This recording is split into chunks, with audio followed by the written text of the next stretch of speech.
She is the undying queen of transformation, the phoenix of pop who has defied oblivion for nearly 7 decades. From a child forsaken in an orphanage, her tattered shoes held together by mere rubber bands, she forged an empire valued at over $360 million. No one in the music world has endured with her tenacity. She turned poverty into platinum, heartbreak into legend, and illness into a legacy that burns eternal. Her voice gave us "I Got You, Babe," and the world fell in love. She gave us "Believe," and the world never stopped believing. Her wealth is colossal. Over 100 million records sold, a Las Vegas residency that raked in $250 million, tours that shattered records but left her body battered, her knees so swollen she needed injections to step onto the stage. Her Malibu mansion, an Italian Renaissance-inspired fortress perched above the Pacific, is worth tens of millions, with towering bronze doors, marble floors, and windows framing sunsets that echo her unyielding spirit. Scattered across Beverly Hills are other estates, each a monument to her reinventions. Her garage cradles a Rolls-Royce that hums with history, a Porsche 911 roaring with defiance, a Cadillac Escalade bearing the weight of triumphs and tears. Yet, this tale isn't about riches, it's about their cost. Every dollar carries a scar. Every mansion hides nights of trembling legs and collapsing lungs. Behind the sequins and spotlights were moments she crumpled backstage, gowns masking bruises, her breath stolen by illness. Her family sees not assets, but a mother who wove love into sacrifice, an artist who bled for every note, a human who fell but always rose. If her songs ever carried you through pain, leave a tribute below. A single like is a quiet thank you for a voice that lifted us when we couldn't stand. Her earliest memories weren't of lullabies, but of poverty's sharp bite, cold nights without comfort, and the fear of being no one's child. Born Sherilyn Sarkeesian on May 20th, 1946, in El Centro, California, she entered a fractured world. Her mother, Georgia Holt, a dreamer with a singer's soul, worked a donut counter in Fresno to survive, her aspirations stifled by circumstance. Her father, John Sarkeesian, an Armenian-American truck driver with fleeting charm, vanished before Cher could speak his name, leaving only a surname that never stuck. Their brief, impulsive marriage dissolved, casting Cher into a childhood of fragments. George's life became a carousel of 7 husbands, some revisited in desperate loops, each promising stability but delivering dust. Cher, alongside her older half-sister Georgianne, born to a different father, watched their mother chase permanence that never arrived. At 2, in a moment no child should endure, Georgia placed Cher in a Catholic orphanage in Scranton, Pennsylvania, not out of cruelty but survival, a mother's desperate choice amid poverty. The image lingers, a toddler with searching eyes, clutching strangers' hands as her mother walked away, a wound that would shape her forever. Cher's childhood was a patchwork of instability. Her grandparents' modest Arkansas home, dusty rented rooms in Los Angeles, shelters where nothing was hers. She shivered under thin blankets, winter seeping through cracked walls, her clothes so worn they drew schoolyard whispers. Rubber bands held her broken shoes together, a makeshift defiance against shame. Her life swung wildly between canned beans and fleeting glimpses of Beverly Hills, where Georgia chased dreams with new husbands, only to return to struggle. These contrasts didn't dazzle. They scarred, leaving Cher invisible, her identity a puzzle of mismatched pieces. Dyslexia and an undiagnosed learning disorder branded her slow in classrooms, her silence mistaken for rebellion by teachers who scrawled accusations on report cards. While other girls dreamed of dances, Cher envisioned rhinestones and stages, a world where she'd be undeniable.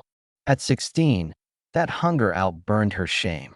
She dropped out of Fresno High School, packed a suitcase of clothes and dreams, and boarded a bus to Los Angeles in 1962, a city of broken promises, but one faint lifeline, Sonny Bono. Not yet her lover, he offered a couch when she had nowhere else, a small act of kindness that sparked survival, then partnership. By 1965, their voices entwined in I Got You Babe, a #1 hit that sold over 3 million copies, pulling Cher from obscurity's abyss. But fame flickered. Early hits like Bang Bang faded. Films like Good Times, 1967, flopped, and the spotlight dimmed. To survive, they turned to Las Vegas's smoky stages, where sequins hid desperation. Night after night, Cher sang not for glory but to keep from falling back into nothingness, each note a brick in an empire built from wounds. Her voice carrying the ache of an abandoned child as the 1960s waned. With charts no longer echoing their names, Cher, barely in her 20s, and Sonny faced a brutal reality. Their star was fading. Money dwindled, momentum stalled. In a desperate bid, they reinvented as a Las Vegas nightclub act, not glamorous, but a lifeline. Under dim lights, amid spilled drinks and fading relevance, they crafted quick-witted banter and electric chemistry. Cher's sharp humor and magnetic presence cut through the haze, turning survival into spectacle. By 1971, the Sonny and Cher Comedy Hour on CBS beamed into 30 million homes, a glittering revival for a 25-year-old who proved triumph could mask necessity. The show, blending music and comedy, ran for 3 seasons, earning 15 Emmy nominations. Behind the laughter, their marriage unraveled, held together by legacy, not love. They smiled for cameras while silence poisoned their home in Bel Air. Cher later confessed the agony of faking joy while her heart crumbled, describing it as suffocating, like drowning on stage. Sonny's 1973 journal, later published, admitted their on-screen romance was a fragile glue preserving their empire. By 1974, that glue failed. Cher filed for divorce, citing involuntary servitude due to Sonny's control over their finances and career. By 1975, their marriage and partnership collapsed. She walked away nearly penniless at 29, grieving her first love while facing financial ruin, with only $10,000 in savings against $1 million in debts. The industry whispered she'd fade without Sonny. Instead, she launched Cher in 1975, a solo show that sparkled with sequins and defiance, becoming a hit with 20 million weekly viewers, proving she was no one's half. Sonny's solo The Sonny Comedy Revue fizzled in a season, marking their final divergence. Yet, the road was unforgiving. Her albums Stars, 1975, I'd Rather Believe in You, 1976, and Cherished, 1977, sank, critics claiming her time had passed. Then came Greg Allman, a Southern rock icon with his own demons. Married in June 1975, days after her divorce, their union collapsed in 9 days under his drug and alcohol struggles. They reconciled, fought, and tried again, driven by passion and chaos. Their son, Elijah Blue, born July 10, 1976, tethered them briefly, but by 1978, the marriage ended. Cher later spoke sparingly of it, saying, "It was deep, but it was hard, like loving a storm." At 32, with 2 divorces, a crumbling career, and near bankruptcy, she refused to break. Her sorrow became armor, her grief fuel, turning abandonment into ambition and heartbreak into a foundation no one could steal. That in the late 1970s, as disco dazzled and rock roared, Cher, barely past 30, teetered on oblivion's edge. Her songs no longer played. Her name faded from airwaves. Her accounts bled dry by legal battles and Sonny's mismanagement. Yet, surrender wasn't in her blood. Signing with Casablanca Records in 1978, she embraced disco's pulse, not out of love but necessity, a compromise to survive. Take Me Home, 1979, shimmered with sensual defiance. Its title track hitting number 8 on the Billboard Hot 100, the album selling over 500,000 copies and earning gold status, pouring hundreds of thousands into her empty accounts.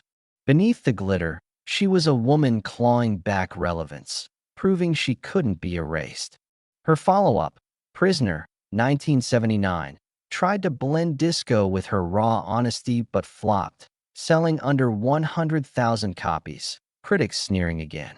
Undeterred, in 1980 she formed Black Rose, a rock band with guitarist Les Dudek, trading sequins for sweat-soaked clubs, chasing truth over fame. The album, released without her star name, went unnoticed, selling fewer than 50,000 copies, and the band dissolved by 1982, as did her romance with Dudek. At 36, written off as a has-been, she chose the hardest path, starting over. Acting became her salvation. In 1982, she debuted on Broadway and come back to the Five and Dime, Jimmy Dean, earning praise for her raw vulnerability.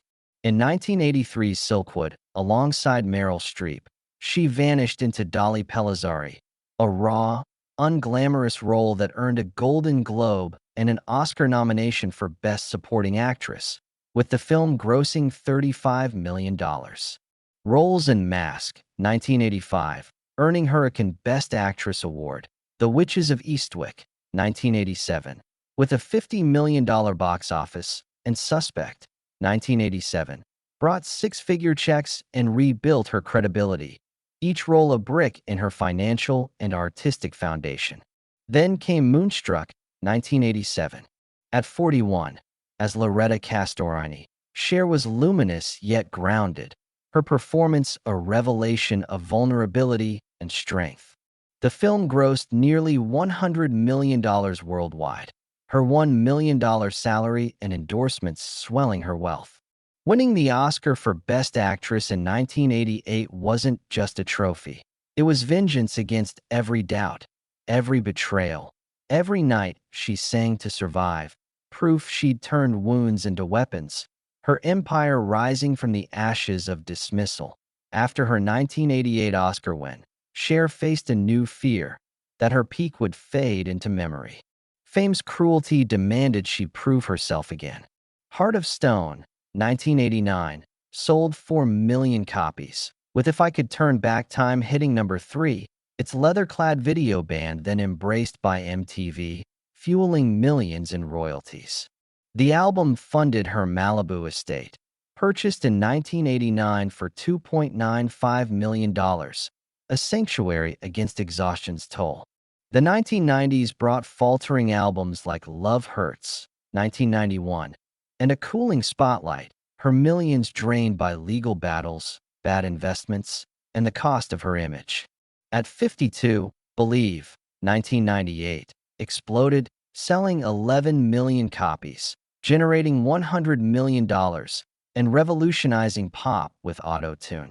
Its title track topping charts in 23 countries. The Do You Believe? Tour, 1999 to 2000. Earned over $100 million across 122 shows. But backstage, Cher collapsed. For drips her only fuel, bruises hidden under sequins, her body screaming for rest. Her living proof. The Farewell Tour, 2002 to 2005, with 326 shows, grossed $250 million, one of history's highest. Each night a battle against swollen knees and aching joints, requiring cortisone injections. Fans saw fireworks. She felt fire in her bones, her costumes hiding purple bruises. Her wealth, $360 million by 2025, was wrested from despair, every dollar inked with pain. Yet, a darker struggle loomed. In 1987, during the Witches of Eastwick, a crushing fatigue emerged, soon diagnosed as a chronic viral illness, possibly Epstein-Barr, compounded by pneumonia in the early 1990s. It stole her breath, her stamina, leaving her unable to climb stairs or sing without faltering.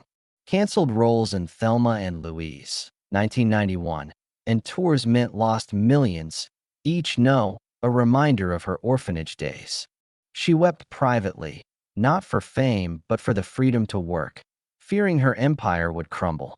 I was really, really upset, she said, understating a despair that questioned her survival. No headline captured the cruelty of a woman silenced by her body at her prime. Each lost role a brick slipping from her empire. Each day endures a reminder that time spares no one, especially a woman in her 40s fighting an industry obsessed with youth. That on January 5, 1998, in Aspen, Colorado, a phone call shattered her world. Sonny Bono was dead, killed at 62 in a skiing accident. The news wasn't thunder, it was an earthquake. Sonny, her first believer, had lifted her from obscurity in 1962, betting on a shy teenager with crooked teeth and no confidence. Flying from London to Los Angeles, grief hollowed her. The planes hummed deafening against her silent chest. At his memorial, her eulogy was raw, trembling, not as a diva but a woman stripped bare. "Without him, I wouldn't be here," she said, tears tracing gratitude over old wounds, divorce, financial battles, betrayals. She spoke of Sonny the dreamer, not the politician or star, but the man who saw her potential. The room froze, as if time honored their bond, unbroken by years of bitterness. Their love, though fractured, endured in memory, a foundation no divorce could erase. His faith in her etched into her empire. Motherhood was Cher's hardest role. Fame stole moments from her sons, Chaz Bono and Elijah Blue Allman. Chaz, born Chastity in 1969, faced public scrutiny from birth as Sonny and Cher's child. His transition to male in 2008 to 2010 shook Cher, who admitted struggling with fear of change. "I didn't go through it easily," she said, grieving the daughter she thought she'd lost. Yet, love led to advocacy, their bond now stronger, a testament to perseverance over perfection. Elijah, born 1976, carried scars of being sent to boarding school at 7. "It's hard to feel you're not being shunned," he said in a 2014 interview, his words cutting with quiet pain. Yet, he called Cher gorgeous, talented, a love laced with ache. Their brief reunion in her Malibu estate in 2013 ended in a private rift, but Elijah sees their bond as a work in progress. Cher's motherhood, flawed but fierce, is a legacy of enduring love, not flawless but forged in effort. Today, at nearly 80, Cher's $360 million empire spans her Malibu mansion. Built over 5 years from 1989, valued at up to $85 million, with bronze doors, hand-carved fountains, and ocean views, and past homes like Owlwood and Holmby Hills. $115 million in 2019, a 20,000-square-foot Moroccan palace in Benedict Canyon sold to Eddie Murphy, and a 2013 Beverly Hills English-style retreat with koi ponds.